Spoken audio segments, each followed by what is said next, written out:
Hello everyone, আপনারা সবাই কেমন আছেন? শৈশব অভিমুখে শিশুটাকে মাটি খুঁড়ে শুইয়ে দেওয়া হয়েছে। হৃদস্পন্দন হলে মুখে মুখ লাগিয়ে ফুঁক দিয়ে বুকে ম্যাসেজ করুন। দরিদ্র পরিবারে জন্ম নিল এক পুত্র সন্তান। দুঃখের বিষয়, নিজে না কেঁদে সবাইকে কাঁদিয়ে চলে গেল। শ্মশান অভিমুখে মাটি খুঁড়ে শিশুটাকে শুইয়ে দেওয়া হয়েছে।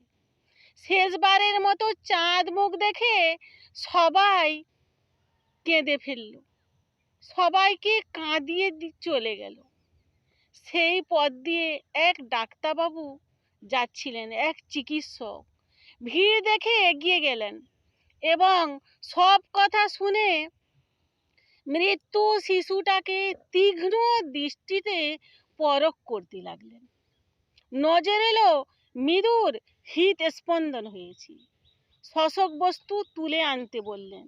মুখে মুখ লাগিয়ে ফুঁক দিয়ে মেসেজ করতে করতে কেঁদে উঠল শিশুটা। সেই কান্না শুনে সবার চোখে আনন্দ ঝরে পড়লো। আফসোস করতে লাগলো, হায় হায়, চিকিৎসক না ডাকা কতখানি মূর্খামো। ডাক্তারবাবু সহ ঘরের ছেলে ফিরে এলো ঘরে। একটু আগে কোলশূন্য হয়ে যাওয়া মায়ের কোলে আনন্দের রব উঠছে। ঘরে শঙ্খধ্বনি।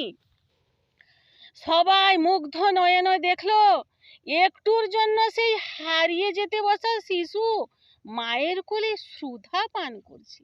ডাক্তারবাবু সেই শিশুর নামকরণ করলেন মৃত্যুঞ্জয়। ঘটনা দ্রুত